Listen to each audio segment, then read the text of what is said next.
You are such a genuine gem. Thank you for clicking on my video. I'm Brooke McKenna, but today's case is the unsolved case of 5 missing Jacksonville girls. Now, this is 4 separate cases with 5 missing people in the span of 3 months, and still today there are no answers. We have no clue what happened or why, and 2 serial killers were thought to be connected to this case or these cases at one point. However, many do not believe today that either of them were involved. So today we are going to look into this unsolved case to give some light to these victims, as well as these cases that have not been spoken about much since. By the way, I post so much content like this. This month we are doing Wicked Winter, and I always like to put out the most content, the most cases in the most respectful way possible, and it would just really mean the world if it's something that also brings you joy to be able to help and watch these cases and spread awareness. If you would subscribe to my channel, and if you want to help even more, you could thumbs up this video and leave a nice comment down below. Now let's get back to the story. Now, I will say there is not much information on these cases. However, there is an actual news station called First Coast News in Jacksonville, where all of this happened, that actually did a 5-part segment on these missing girls. They were deep diving into this entire case, talking to multiple different people involved, and they're where I got a ton of information. They were so helpful in that, and I will have it linked down below. There was also a nonprofit called Project Cold Case that also did a little bit of informing about this case. I will leave that episode down below, and make sure to support them, as I did get some of my research from them, and because of them I'm able to bring awareness to these cases in general, because it was so pushed down and not talked about and really just forgotten over the years. So it was 1974 in Florida, and Jacksonville would be the location of many missing girls in the next 3 months. It would start on July 21st when 9-year-old Jean Marie Schoen would go missing. Now, she had just left her grandmother's home, and she was walking to get cigarettes for her uncle, because this was something that lots of kids would do. They would go on errands for the adults in their life, and no one really thought anything of it. And so this was super normal. No matter how strange it is today, that is just not something that anybody feared anything happening to them while they were gone. Jean was a Caucasian female with blonde hair and green eyes, and she was also missing a front tooth at the time. She attended Love Grove Elementary and stood at 4'2", weighing about 55 pounds. She was only going to go about 2 blocks from 19th Street, where her grandmother's home was, to 17th and Pearl, which is where the Hannah's food store was located.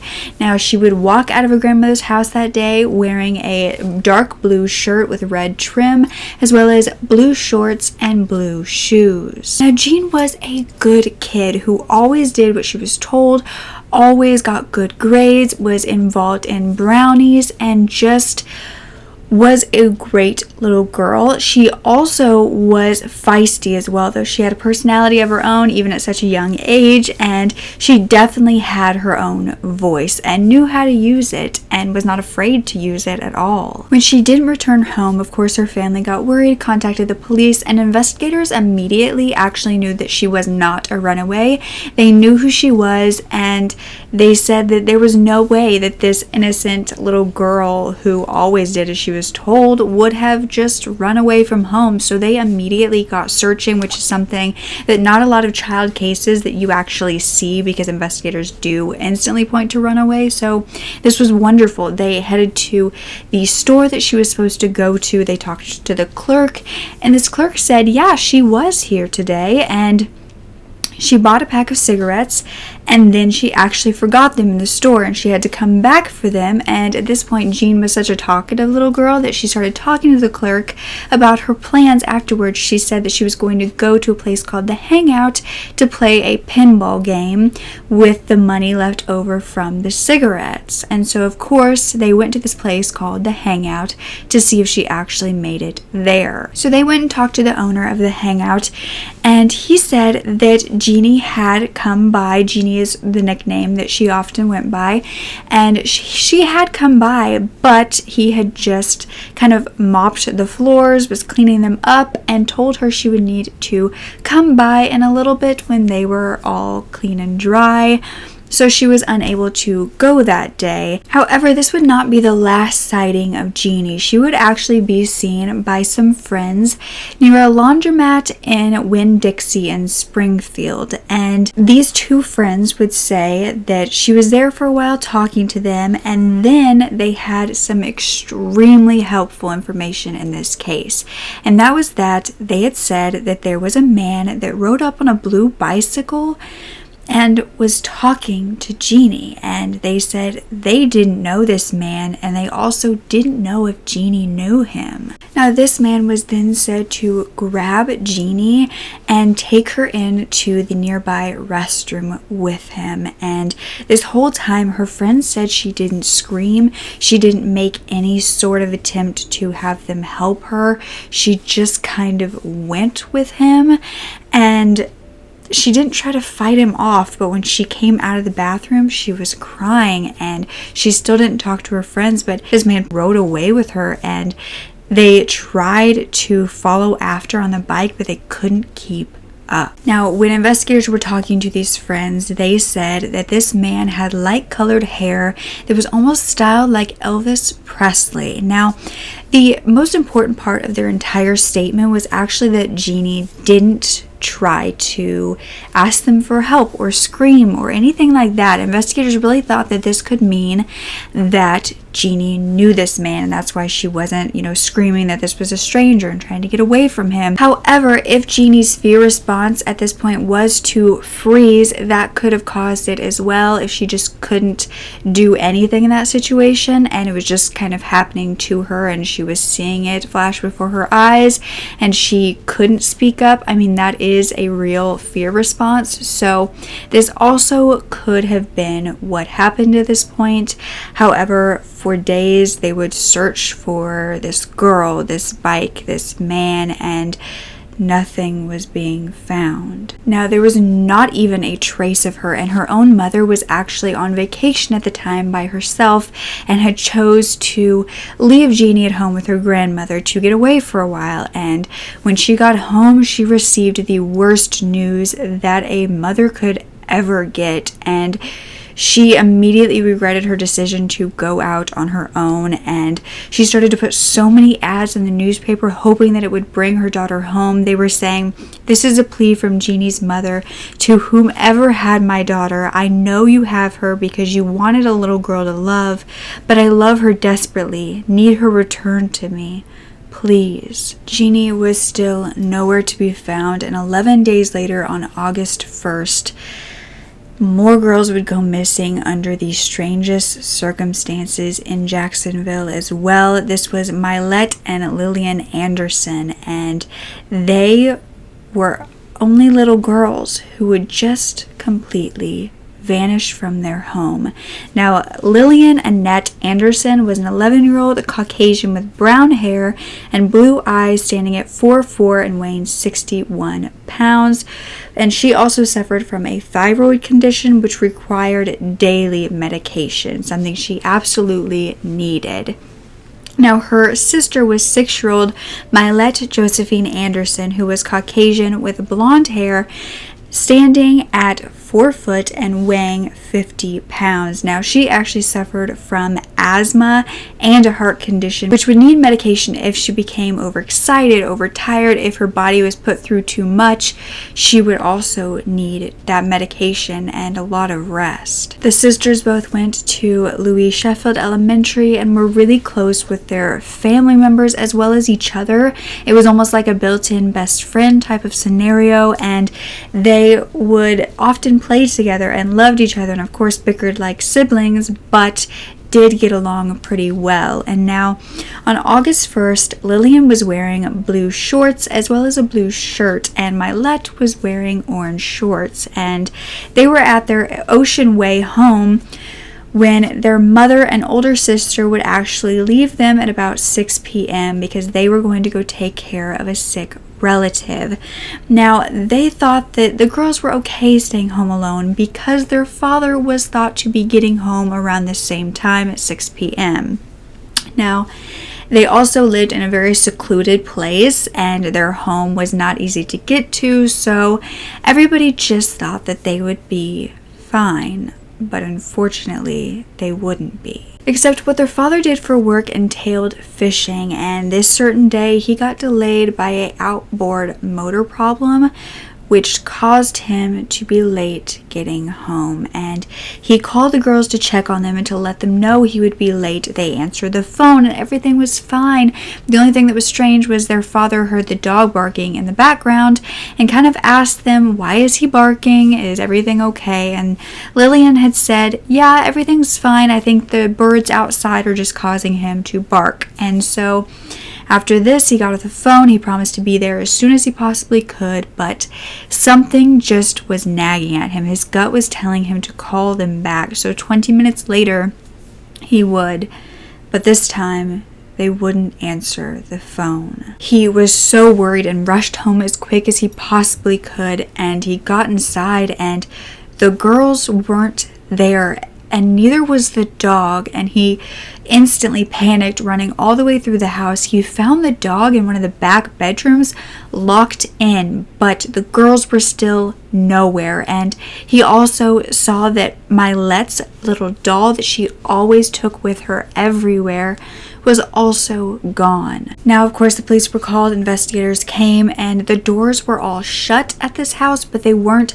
locked, and there was also no sign of forced entry, which would make sense if the doors weren't locked. But Mylette and Lillian's older sister had said to investigators whoever went in the house would have to put the little dog up in Mommy and Daddy's bedroom because he would eat them up, because he was so attached to Annette so badly. And Annette is Lillian's middle name. Now, neighbors were talked to, and of course these weren't very close neighbors, but they could still kind of see the Anderson house, and they had said they had actually seen a white car, almost like a sedan, in the Andersons' driveway probably around the time these girls went missing, but they didn't ever see the girls leave the house or were carried out or anything. It was just like they vanished completely. Volunteers and investigators searched for days in an 100 square mile radius around their home, but still were not finding anything. And after they vanished, there were many sightings of them around town, which could never be confirmed. One said that they were riding in a pickup truck around town. The other said that they were picking up water bottles in a schoolyard. But it seemed to be that these weren't 100% true, and they definitely couldn't say for sure. Now, after this, the Andersons completely refused to move homes, to change their phone number, to do anything different than they did that year, because they still hoped that these girls would find their way home and they would want to be there for that. But unfortunately, they never did.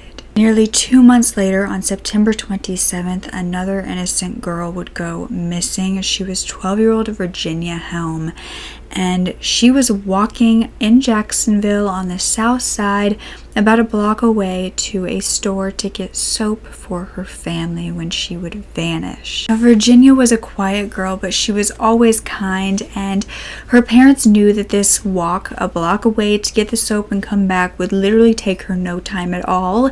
And so when she didn't immediately come home, her father wasted no time. He immediately left the house and he went to search for her everywhere. Once he couldn't, that is when he contacted the investigators. And in fact, several witnesses would then tell the investigators that they had noticed something happening around the area around this time.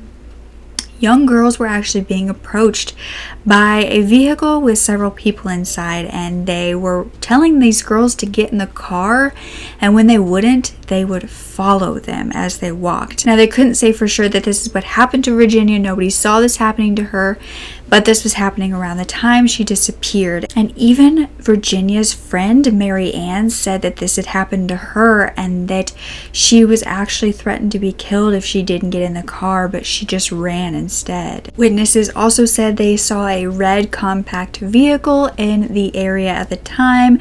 It was unknown who it belonged to. However, 3 days later, police would get a tip in this case, and it was very, very strange. And it basically said, it was from a couple who said that they had seen a red VW Bug parked on the side of the road. And of course, in this time, everybody was super friendly. Nobody was really scared or wary of each other. So this couple went up to this man who was driving and just said, "Is everything okay? Do you need any help?" And that's when they would notice a girl in the back seat, and she looked a lot like Virginia. Now, this girl was not sitting in the seat like you normally would. She was actually on her knees on the floorboard with her hands on the seat, and she had very dilated pupils when she looked at them with wide eyes. She was kind of shifting her eyes back and forth rapidly like she was scared. However, she didn't scream. She didn't say a word to the couple, but they just had a very eerie feeling about it. So they asked the man what was going on, and he immediately took off, not caring that a bag had actually just fallen out of his car. Now, investigators got this bag, immediately brought it in for testing to see if they could get any fingerprints off of it, and unfortunately, I do not think that they got anything from it. And 4 girls were now missing in a fairly close area with no answers on who was doing this or even where they were. I mean, nobody had even been found yet. And these cases weren't being publicized as much as you would think, even though so many were happening. I mean, if they were like in the middle of the newspaper rather than front page news, which is just insane to me.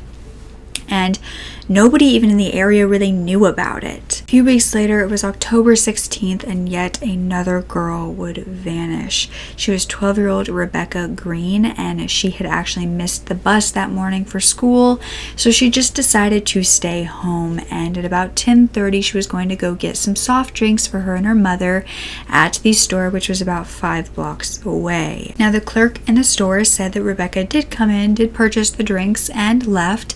And then a local butcher said that she had talked to him and she told him she'd be back later, exited through a side door, and was never seen again.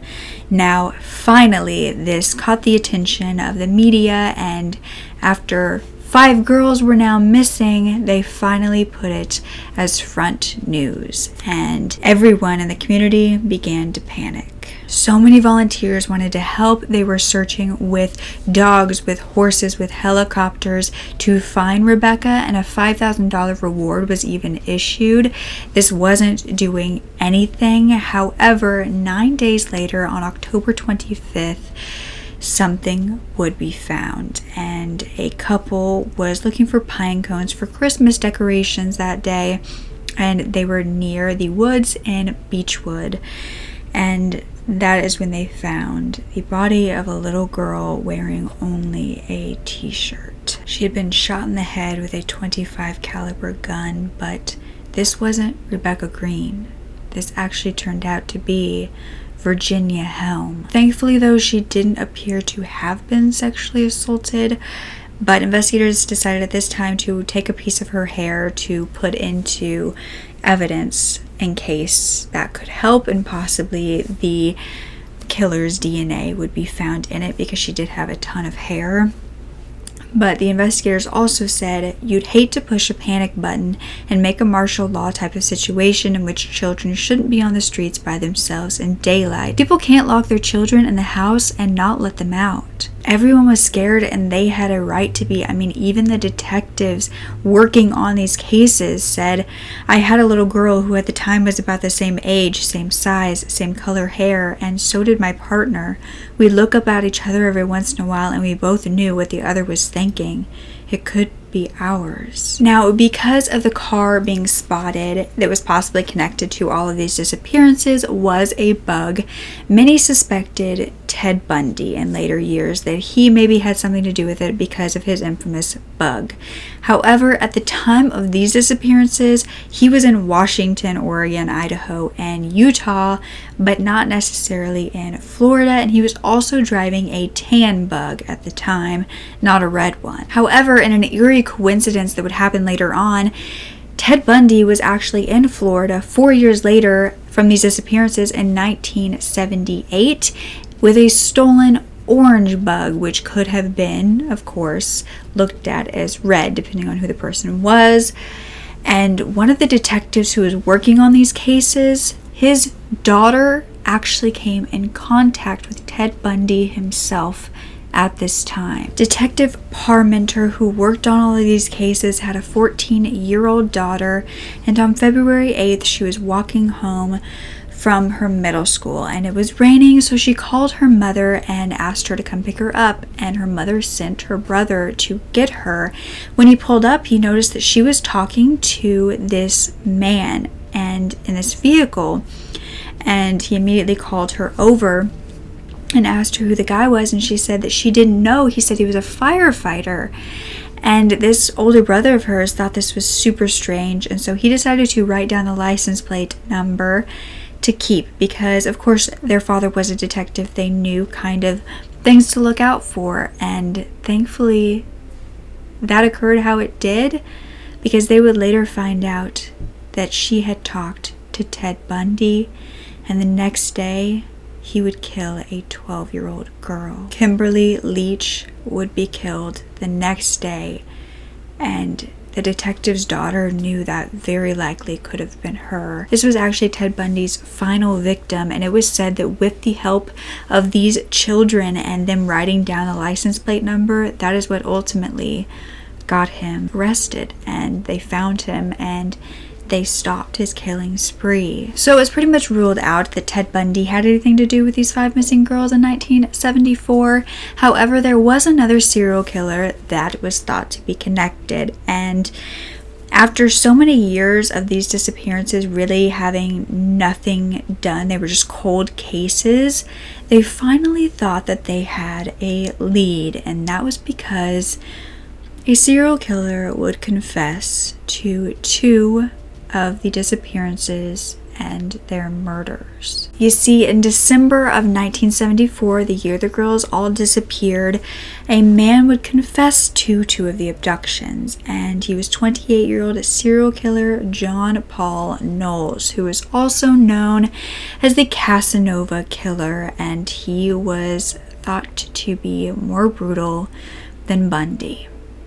That's right, Ted Bundy. Which is so weird because Ted Bundy was the other one connected in this case, but he was thought to be persuasive and charismatic and charming and could really just lure in whoever he wanted. He went on a 4-month killing spree across the country in 1974 from July to November, and this began in Florida. And all of these disappearances would fit this time period. He would eventually be caught and would confess to the murders that I'm about to tell you about, as well as the murders of 2 girls that we previously talked about. But some believe that that was a lie and that he had nothing to do with their disappearance at all. But I want to dive a little bit deeper into it so we can try to figure it out together, see if we can find any similarities or if we think it was also a lie. Now, normally I would do a whole separate video on a case of a serial killer. However, John Paul was one who wanted publicity, who wanted fame, and almost seemed to murder for the possibility to be a famous serial killer. So just to spite him and to make it so he doesn't have all of that attention, I'm just going to throw him in here as like a bonus afterthought, just because he doesn't deserve that. But I do think that I want to talk about what he did to see if you guys think that he was connected. So let's go into it. Paul was born in Florida in 1946, and from a very young age, he began to show signs of behavior issues. I mean, he would do petty crimes like stealing and abusing women especially. He would talk back to adults. He loved the thrill that it gave him, and he especially loved that it made him the bad kid and the popular one with all of the other kids who thought that he was just this amazing person who could do all these bad things and get away with it. Now, at a certain point, his parents could no longer take care of him. In fact, they gave him up to the state, saying they couldn't handle him anymore, so he went into foster care. But he eventually had to be transferred to more monitored homes because he was so bad and foster parents couldn't even take care of him. He was convicted and put into prison for the first time at 19 years old, and by 1974, we're gonna kind of just go to the time of the disappearances. He would be 28, and he was actually in prison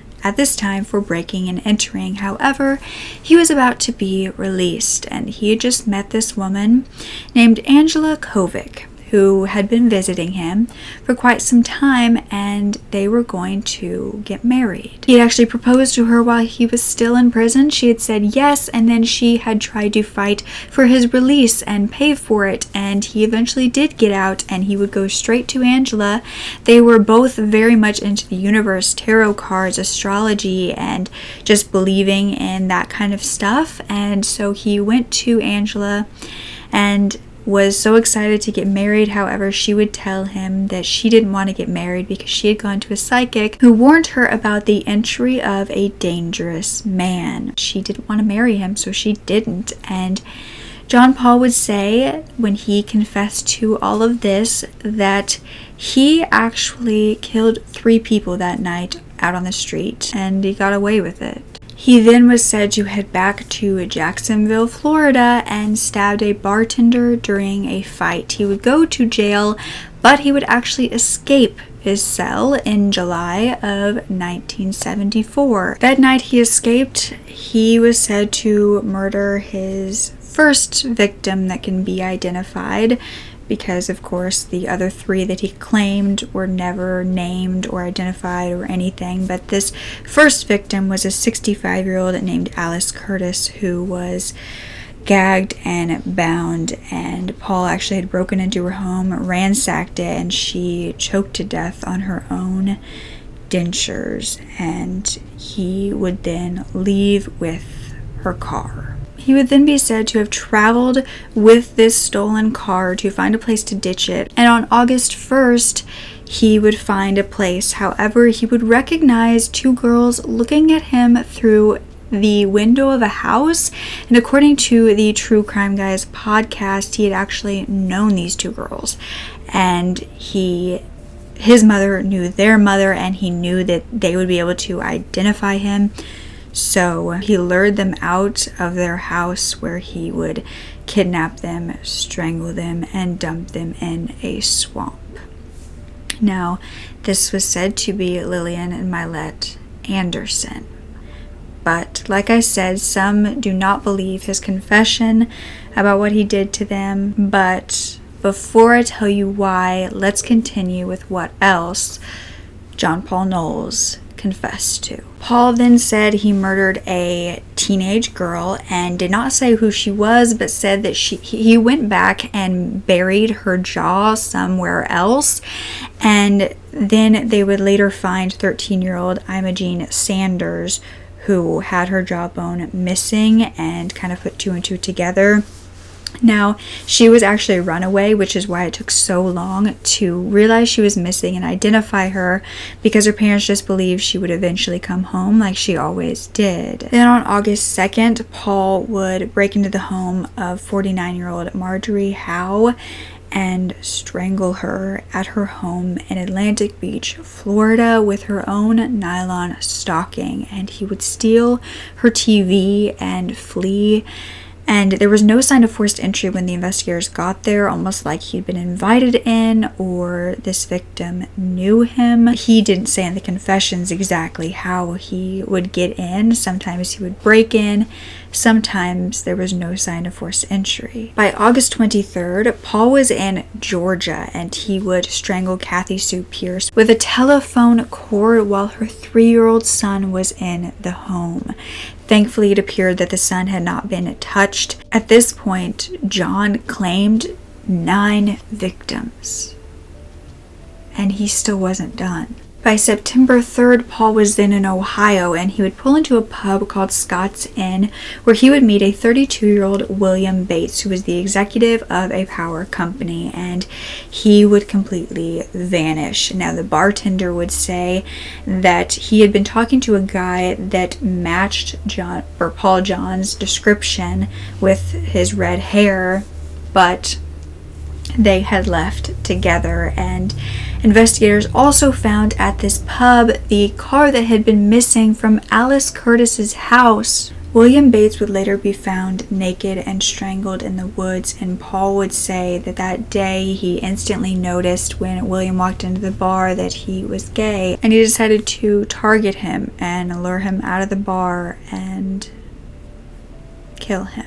Now Paul had William's car, and he would travel to Nevada, and on September 18th, 15 days later, Paul would bind and shoot 2 people. And at first this case was completely unsolved, but he would actually confess to the killings of Emmett and Louise Johnson, who were just elders camping. 3 days later, now in Texas, Charlene Hicks would be found strangled, sexually assaulted, and dragged through a barbed wire fence, and Paul would confess to her murder, saying he had seen her stranded on the side of the road with her motorcycle and abducted her and strangled her using her own pantyhose. Then on September 23rd, a hairstylist named Ann Dawson would disappear and would never be found. Now, Paul said that he had actually traveled with her for 6 days and she paid for everything, and it was just it wasn't like she was being tortured, that she actually went willingly. However, 6 days later, he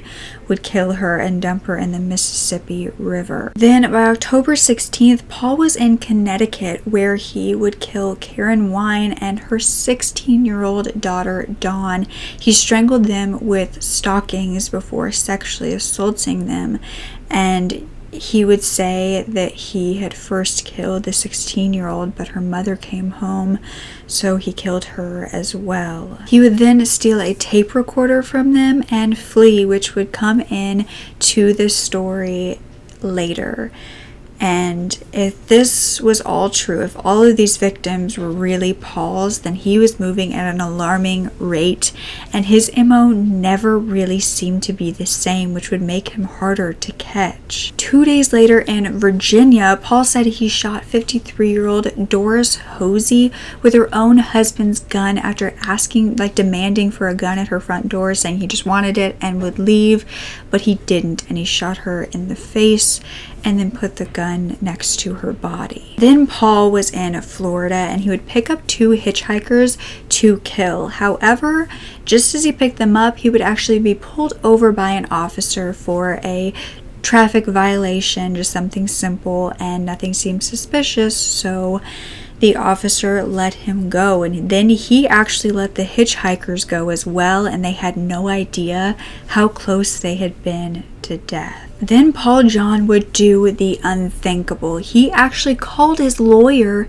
to confess, and they met up, and he actually handed him over a tape recorder, which was basically him confessing to be a serial killer, and he confessed to every victim that he was responsible for, or so it was thought. Now, he told the lawyer he wanted this recording to be shown to the world after he was gone, and that he wouldn't be here for much longer. But then he fled once again. The next month, on November 6th, Paul was then said to be in Georgia, and once again he met a man that he believed to be gay, and he got really friendly with him. He lured him in, and this was Carswell Carr, and he invited Paul to his home, where Paul then stabbed him to death. And Unfortunately, Carswell's 15-year-old daughter was also there, and Paul would kill her as well by strangling her and then sexually assaulting her body. 2 days later, he would go home with a woman named Sandy Fox, who turned out to be a journalist. Now, he would actually stay with her for 2 days and would not harm her. However, he couldn't perform sexually, and it was believed that she only was allowed to live because she was a journalist, and she would later say that he would often ask her, will you write a book about me? I'll be gone soon, and I'll be dead in a year. And she had no idea what he meant. She was kind of concerned, but she didn't realize that he meant he was a serial killer. But in fact, she would actually go on to write a book about him called Natural Born Killer. Then it was November 11th, and Paul would actually put a gun to a woman named Susan McKenzie's head and demand her for sex, but she refused, and she fought him off, and she immediately ran to the police station, where he then was chased. He was basically followed, but he fled again and got away and ended up in Florida. This time he was in West Palm Beach, which is 4 hours from Jacksonville, and he thought it was time to get a new car, so he pulled over and he got into the home of Beverly Maybe, where she said he demanded for the car, and she said she didn't have one, but her sister did. She would be home soon.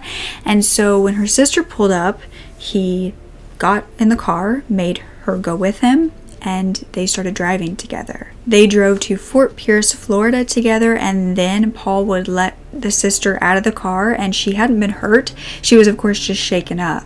By November 16th, a miracle would happen, or so it would appear to be at first.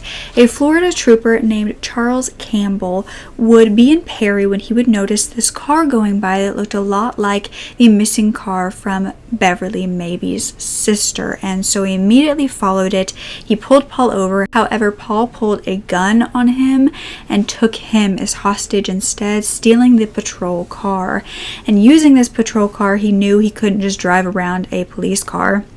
So he turned on the lights and he pulled over a random citizen named James Meyer, who he then got into his car with these 2 men that he had now abducted. And he unfortunately took them both to the woods, handcuffed them to trees, and shot them in the head, killing them instantly. However, he wouldn't get away for much longer, because he would be driving in Georgia when he would come to a police roadblock, and he would actually try to crash through it, which caused him to kind of get into kind of an accident where he couldn't control his car, and he hit a tree, and it kind of totaled the car, and he had to get away on foot. But all of these police officers from the roadblock started following him and were shooting at him as he was shooting at them, and they actually shot him in the foot. But he continued to run. This was such a heavy search with police dogs and helicopters, and they were really searching so hard for him. But he had actually just escaped the perimeter of their search area, meaning he was about to get away. However, he would be then cornered by a former veteran, a hospital maintenance worker, and an armed civilian, who would then take him to a nearby home and call the police. Immediately, Paul John Knowles confessed to 18 murders, writing them all down on his hands, but then he said it was actually 35 murders, and he was so proud of what he was done. He was gloating. He wanted to confess to anybody he could. He started confessing to a whole bunch of different people's murders, but nobody could confirm them. Nobody could really believe him at all. And that is when investigators really wanted to know where the gun Paul used on the Florida trooper was, where he had ditched it. He then said he would take them to it. So on December 18th, they were driving down Interstate 20 in Henry County, Georgia, and he was in the back seat, handcuffed and ready to tell them where it was. However, that was not his full plan. The officers would kind of look back at him at this point just to check on him, and they would notice that he was actually smoking a cigarette, which no idea how he got that or why he was smoking it in the back seat, but they told him to put it out, and so he reached forward to do so, which is when they realized his handcuffs were now undone, and he then started to reach for the gun that was on the side of the driving officer's uniform, and that is when he actually shot it, and it went down into the seat, and the officer on the passenger side of the seat pulled his gun immediately. And it was said Knowles grabbed Lee's handgun, discharging it through the holster in the process. And while Lee was struggling with Knowles and attempting to keep control of the vehicle, Angel fired 3 shots into Knowles' chest, killing him instantly. Now, of course, they had this confession that he had given to his lawyer on tape of everything that he had done, who he had killed. But still, nobody knew if it was the full truth. I mean, they listened to it, and he had confessed to the murders of Lillian and Mylette Anderson.